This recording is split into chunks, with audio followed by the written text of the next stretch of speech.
Hey everyone, welcome back to another GK Plays video. This is GK, and we're about to start playing Phoenix Wright Ace Attorney. I've been wanting to play this game for ages, and this is a game on the Nintendo DS, so you better believe I'll be using the touchscreen for this one.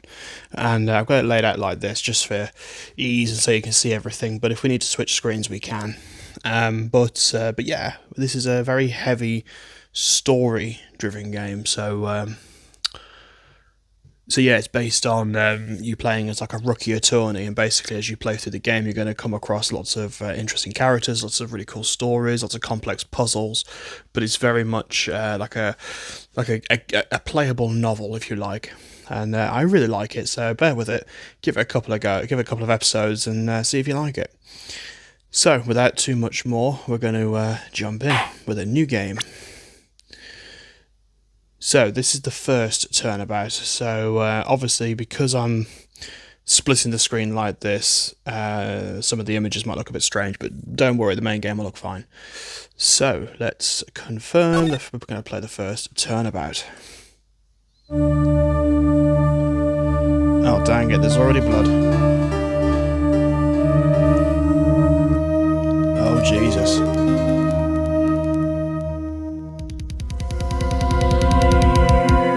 Seems to have some like jam problem. I can't get caught, not like this. Oh wow, that's a very purple suit, sir. I've got to find someone to pin this on. Someone like him. I'll make it look like he did it. Oh, you shady son of a gun. August 3rd, 9:47 AM, District Court, Defendant Lobby number 2. Specifically number 2. Boy, am I nervous. Right. Oh, hello. Oh, hiya, Chief. Phew, I'm glad I made it on time. Well, I have to say, Phoenix, I'm impressed. Not everyone takes on a murder trial right off the bat like this. It says a lot about you and your client as well. Thanks. Actually, it's because I owe him a favour. A favour? You mean you knew the defendant before this case? Yes. Actually, I kinda owe my current job to him. He's one of the reasons I became an attorney. Well, that's news to me. I want to help him out anywhere I can. I just really want to help him. I owe him that much. It's over. My life, everything, it's all over. The hell? Isn't that your client screaming over there? Yeah, that's him. Death, despair. I'm gonna do it. I'm gonna die. It sounds like he wants to die. You say it how it is, Chief. Yeah. Nick. Hey there, Larry. Dude, I'm so guilty. Tell them I'm guilty. Give me the death sentence. I ain't afraid to die. What's wrong, Larry? Oh, it's all over. I'm finished. I can't live in a world without her. I can't. Who took her away from me, Nick? Who did this? Oh, dear God, this guy's hopeless. Oh, you gotta tell me, who took my baby away? The person responsible for your girlfriend's death. The newspapers say it was you. Oh, okay. So this guy was obviously framed, we think. My name is Phoenix Wright. Here's the story. My first case is a fairly simple one. Somebody dropped a jam jar. A young woman was killed in her apartment. The guy they arrested was the unlucky sap dating her, Larry Butts. My best friend since grade school. Our school had a saying, when something smells, it's usually the butts. In the 23 years I've known him, it's usually been true. He has a knack for getting himself in trouble. One thing I can say though, it's usually not his fault, he just has terrible luck. It's usually the way it is, to be fair. But I know better than anyone that he's a good guy at heart, and that I owe him one, which is why I took the case to clear his name. And that's just what I'm gonna do. You do it, Phoenix. August 3rd, 10 o'clock. District Court, courtroom number 2. Oh, straight into court then. Court is now in session for the trial of Mr. Larry Butts. I love this guy, Payne. He looks like he should have voiced like, the prosecution is ready, Your Honour. The defence is ready, Your Honour. Mr. Wright, this is your first trial, is it not? Yes, Your Honour, I'm a little nervous. First mistake, Phoenix, do not mention that in court. Your conduct during this trial will decide the fate of your client. Murder is a serious charge. For your client's sake, I hope you can control your nerves. Thank you, Your Honour. Yeah, thanks a lot, beard. That is an epic beard, isn't it? Mr. Wright, given the circumstances, I think we should have a test to ascertain your readiness. Dude. Really? Hand shaking, eyesight fading. Alright, Eminem. The test will consist of a few simple questions. Answer them clearly and concisely. Please state the name of the defendant. Well, the defendant is Larry Butts. The defendant, that's Larry Butts, Your Honour. Correct. Just keep your wits about you and you'll do fine. This is a murder trial. Tell me the victim's name. I know this one. Glad I've read my case report cover to cover. It's... wait, oh god. Oh, Phoenix, you're a total klutz. Phoenix, are you absolutely sure you're up to this? You don't even know the victim's name? The victim, of course I know the victim's name. I just forgot, temporarily. I think I feel a migraine coming on. Look, the defendant's name is listed in the court record. Just touch the court record button to check it at any time. Okay? Remember to check it off and do it for me, please, I'm begging you. Let's hear your answer. Who is the victim in this case? Alright, well, let's just check the court record then. Let's do what they want. Cindy's autopsy reports.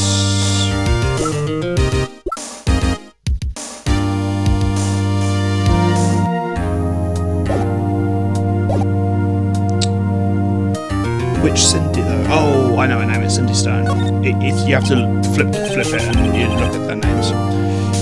The victim's name is Cindy Stone. Correct. Then tell me what was the cause of death. Oh yeah, she was hit over the head. She was struck once by a blunt object. Correct. You've answered all my questions. I see no reason why the prosecution would have any problems absolutely ripping your case apart. You seem much more relaxed. Good for you. Because I don't feel relaxed, that's for sure. Well then. A question for the prosecution, Mr. Payne. Yes, Your Honour.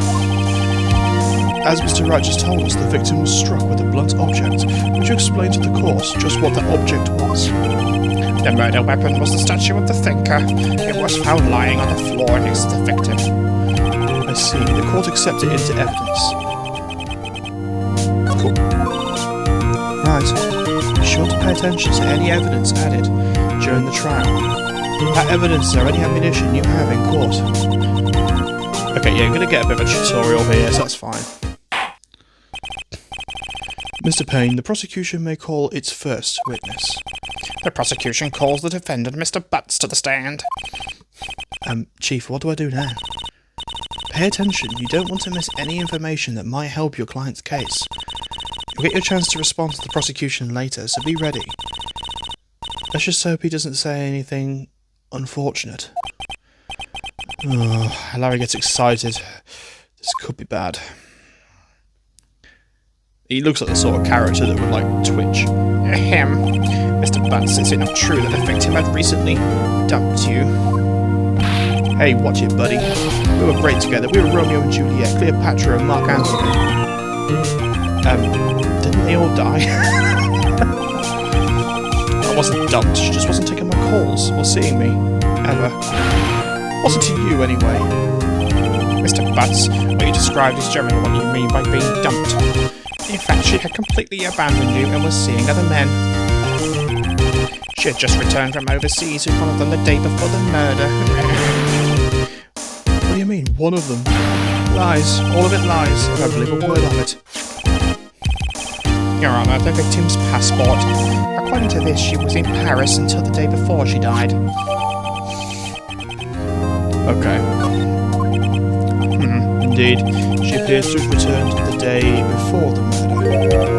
Dude, no way. The victim was a model, but she did not have a large income. It appears she had several sugar daddies. Just imagine he makes that like awful noise in his throat. Daddies? Sugar? Yes, all the men who gave her money and gifts. She took their money and used it to support her lifestyle. Dude. We can clearly see what kind of woman this Miss Stone was. Tell me, Mr. Butts, what do you think of her now? I don't think you wanted to answer that question. Yeah, Larry has a way of running his mouth in all the wrong directions. Let's stop it from answering, definitely. My client had no idea the victim was seeing other men. That question is irrelevant to this case. Oh, wins. Dude, what do you mean irrelevant? That cheating she-dog. I'm gonna die. I'm just gonna try. Oh, for goodness sake, man. That's not a good thing to say, Larry. Let's continue with the trial, shall we? I believe the accused motive is clear to everyone. Yes, quite. Oh, this is not looking so great. Next question. You went to the victim's apartment on the day of the murder, did you not? Well, did you or did you not? Maybe I did, maybe I didn't. He went.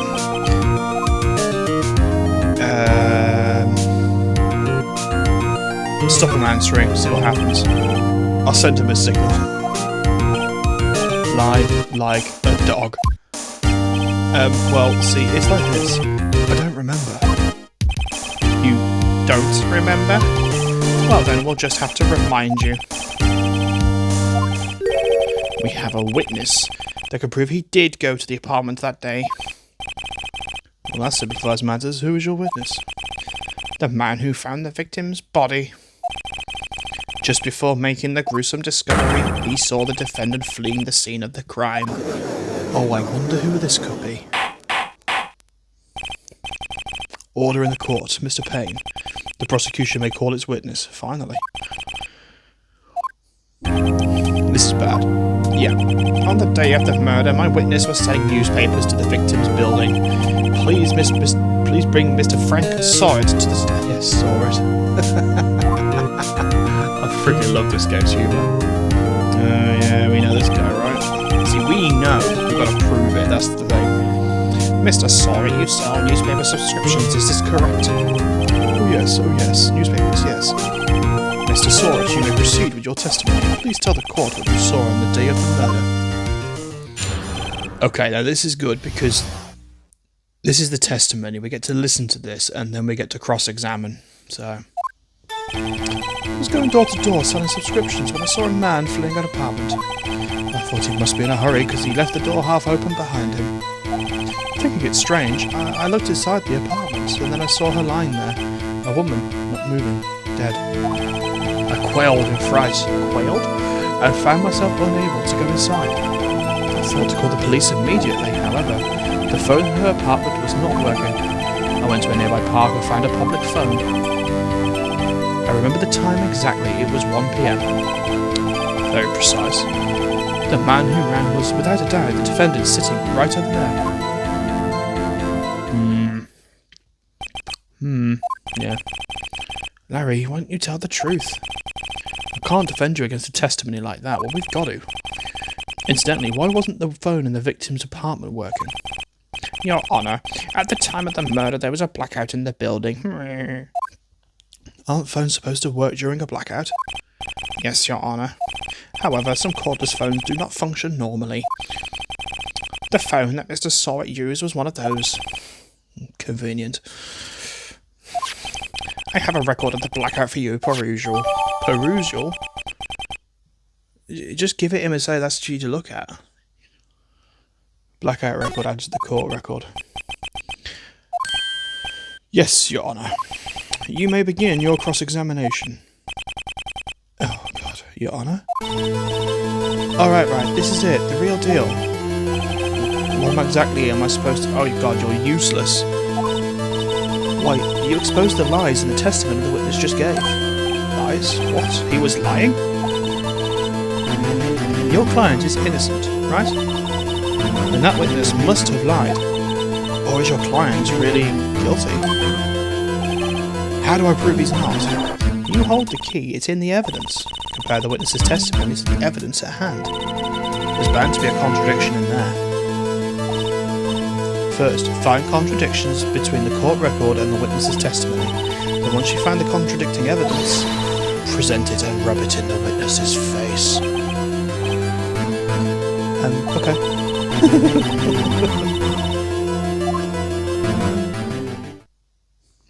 Okay.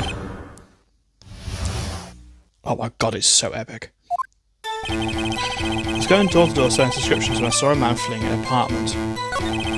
I thought he must be in a hurry because he left the door half open. I looked inside the apartment. I saw her lying there, a woman not moving, dead. Unable to go inside. I thought to call the police immediately. Let's press that. You thought to call the police? Does that mean you didn't actually call them? Please, please, listen to the rest of the testimony. You thought to call the police. What happened next? Yes, you can push for more information. The phone in her apartment wasn't working. Found a public phone. That's the one. I want to push him on, I'm not sure about that. 1 PM, are you certain? Yes, absolutely. Seems really confident. 1 PM. Right, doesn't that seem strange? Alright, well let's check the court record then. So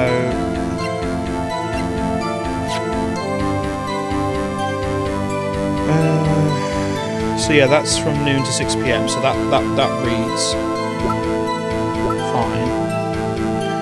But the time of death was 4 to 5 PM, so that's not good enough, so we need to present that.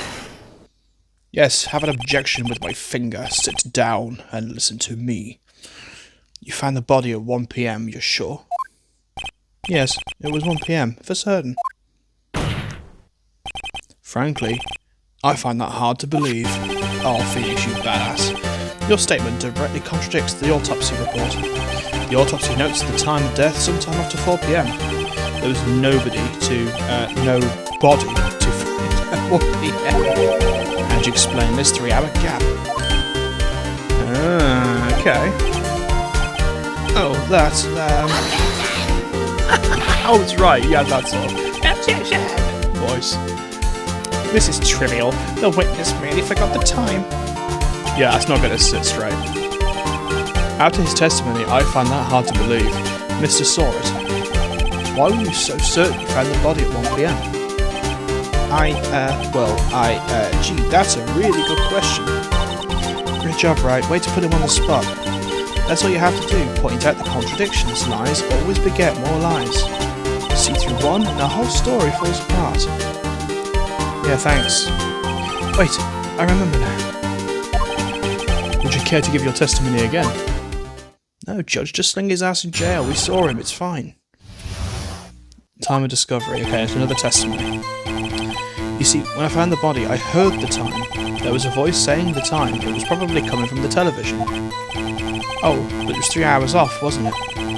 I guess the victim must have been watching a video of a taped program. How is that possible? There was a blackout. Terribly sorry about the misunderstanding.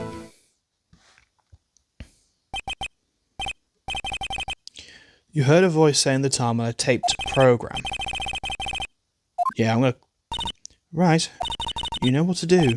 I've got this one. Yeah, he's gonna sit down to my pointing finger. By the way, it won't always be this simple. There are some cases in this game that genuinely took me days to figure them out the first time I played this. Heard the time.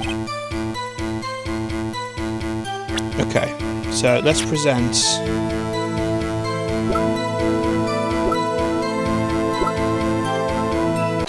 the the blackout record, because if there's a blackout, there's no electricity. Yeah, hold it right there. Look at my finger. The prosecution has said there was a blackout at the time of the discovery, and this record proves it. Here's your face, here's the paper, I'm going to rub it in. You couldn't have heard a television or a video. Gah. I will, The defence has a point. Do you have an explanation for it, Mr. Sorrett? No, I find it quite puzzling myself, quite. Ah, wait, I remember now. Mr. Sorrett? The court would prefer to hear an accurate testimony from the very beginning. These constant corrections are harming your credibility. And you seem rather distraught. Wow, it is 2 pages, like Jump. My apologies, Your Honour. It must have been the shock of finding the body. Yeah, right. Very well, Mr. Sorrett, let's hear your testimony once more.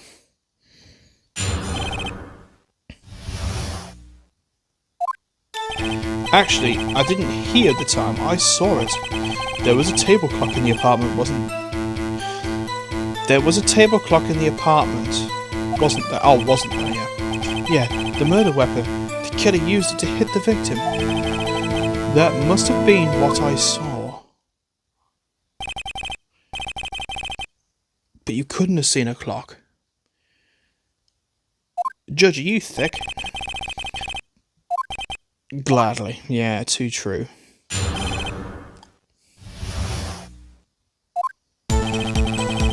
Ooh, got a kick drum now.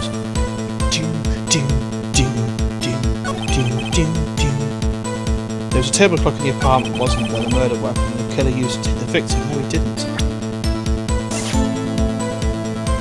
Objection!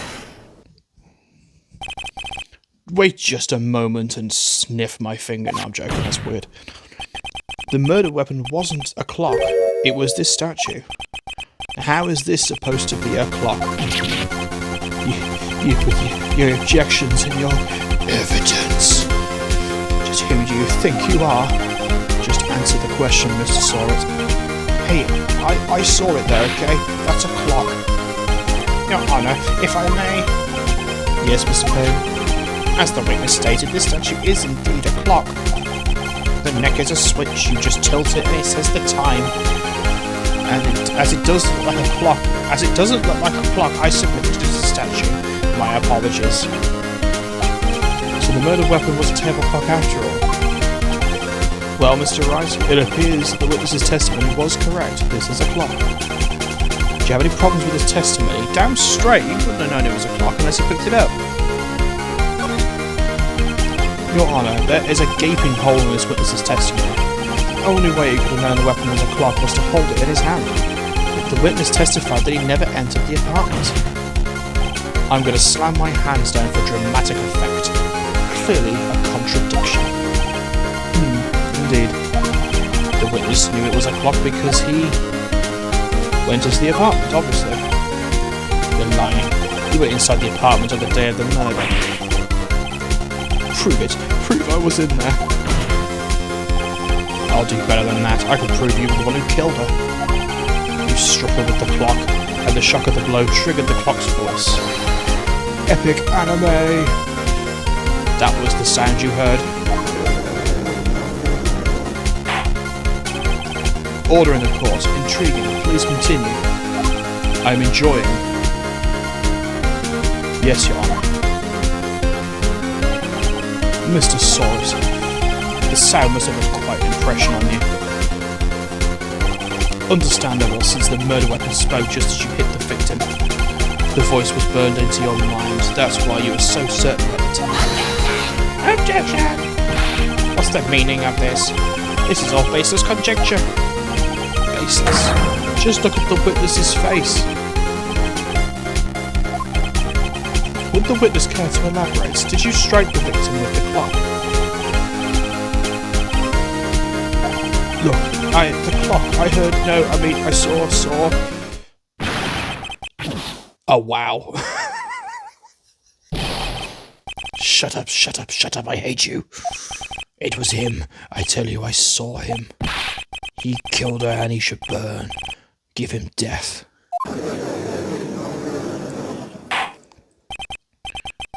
order in the court, I say.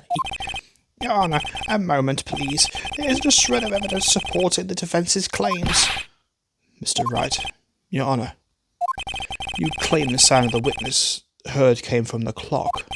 Do you have any evidence? The sound Miss heard was definitely this clock. Try sounding the clock. Yeah, makes sense. May I have the clock? I asked the court to listen very carefully.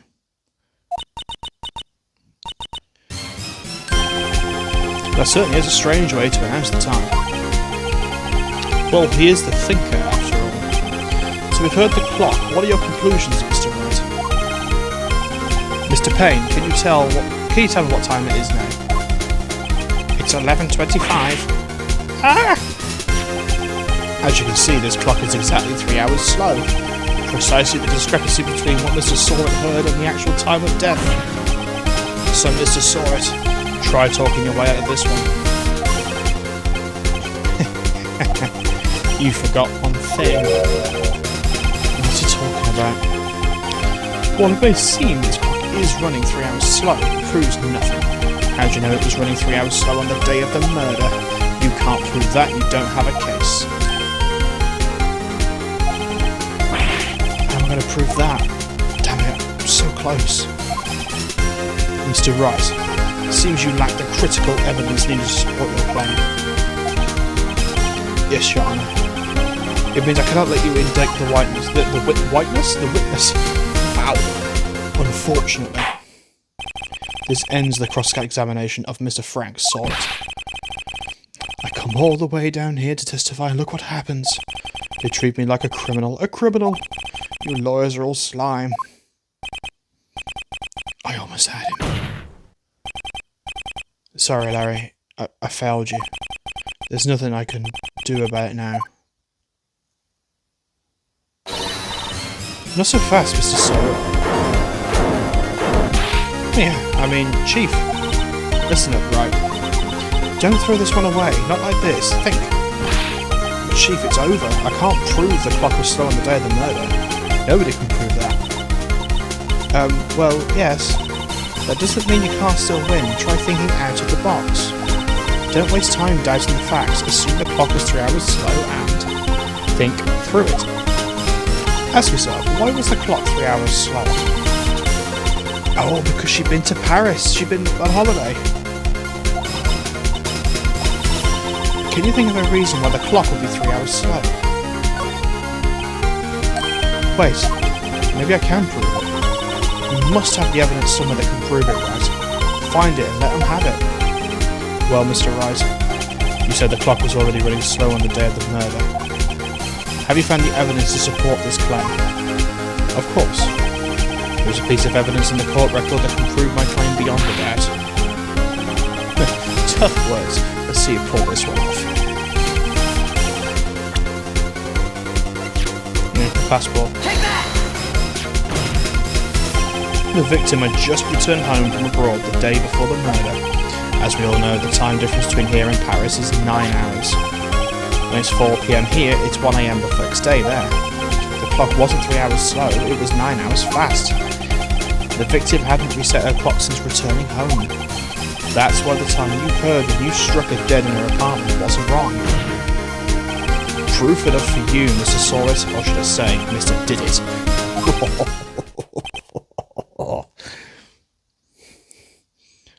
Oh damn. Yeah, he's not in a good way. Order, I say. Well, this case has certainly turned out differently than we all expected. Mr. Payne, your client? He was arrested. He's been taken away, Your Honour. Very well. Mr. Wright? Yes, Your Honour. I have to say, I'm impressed. I don't think I've ever seen someone complete a defence so quickly. And find the true culprit at the same time. Thank you, Your Honour. At this point, this is only a formality, but the court finds the defendant, Mr. Larry Butts, not guilty. Okay, who brought the confetti cannon? And with that, the court is adjourned. I'm going to shave my beard. Turns out that Frank saw it was a common burglar. He posed as a newspaper salesman to check and see when people were at the house. That makes sense, I guess. That day, when Larry went to her apartment, the victim wasn't home. After he left, Mr. Sawyer let himself in to do his dirty work. While he was searching her place, the victim returned. Flustered, Mr. Sawyer grabbed the nearest blunt object he could find. And yeah, it was a panic. That's all it was. August 3rd, 2:32, District Court. We're back in the lobby, okay. So I can't believe we won. Nice, good job in there. Congratulations. Thanks, Chief. I owe it all to you. Not at all, not at all. You fought your own battles in there. It's been a while since I've seen a trial end with such a satisfying note. I've seen the Chief looking this happy. If she's this glad, imagine how Larry must feel. My life is over. Oh, Larry. What's wrong now? Oh, Nick. Don't worry about me. I'll be dead and gone soon. Good. Wait, no. I mean, bad. Bad, bad, bad. Larry, you're innocent. The case is closed. But my Cindy Windy's gone, man. Gone forever. Oh, God. Larry, she was... Never mind. Congratulations, Harry. Harry? Yes, you. I can practically see the headlines now. Harry Butts, innocent. Thanks. I really owe you one. I won't forget this ever. Let's celebrate. Dinner, movie, my treat. How about you just pay us? Oh, no, I couldn't. Hey, I was the one who got you off the hook. Oh, hey. Here, take this. It's a present. But that's the clock.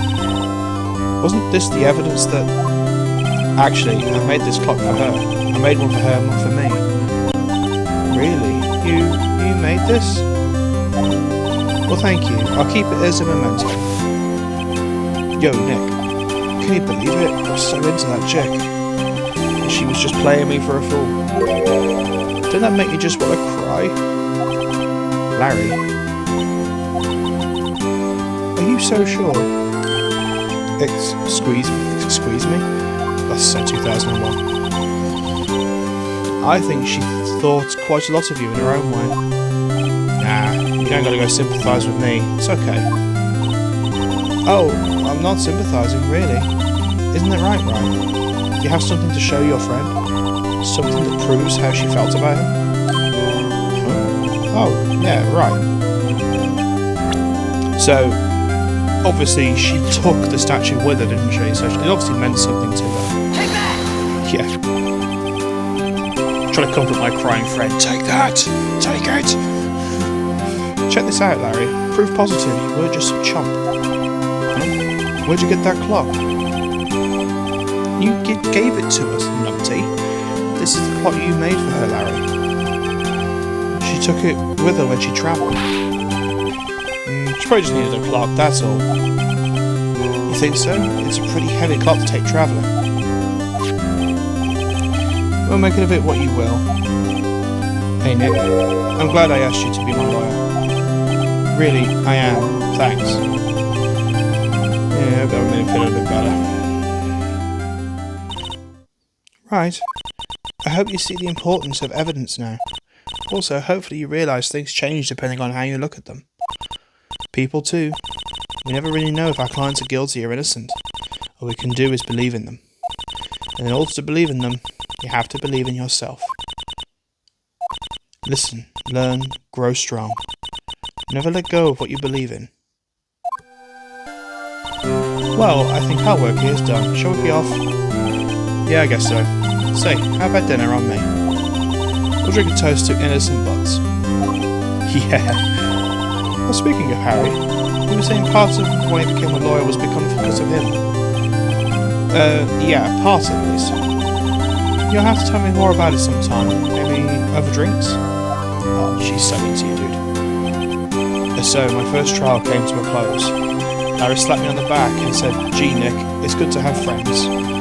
I'm pretty sure he's not going to pay me. Unless you count the clock he gave me. I didn't know it then. But that clock was soon going to be at the centre of another incident. And I promised to tell the chief about me and Larry. Would be one promise I wouldn't be able to keep. Damn. Ways to end on a cliffhanger game. Damn straight.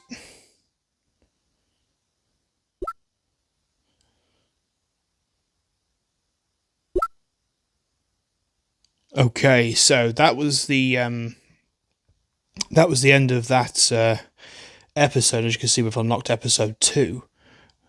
That was the first one. This is the second one, Turnabout Sisters.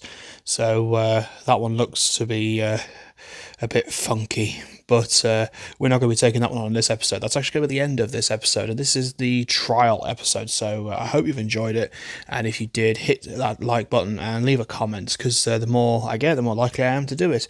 And I'm just going to try some fun with this game. Maybe throw a few voices in there here and there, and have some fun. So I really do hope you enjoyed it. Please let me know if you want to see more, and I will see you for another episode in the hopefully near future. This will be the new Wednesday episode if this one goes ahead.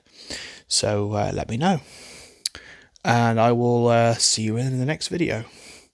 Have a great day, everyone. Bye bye for now.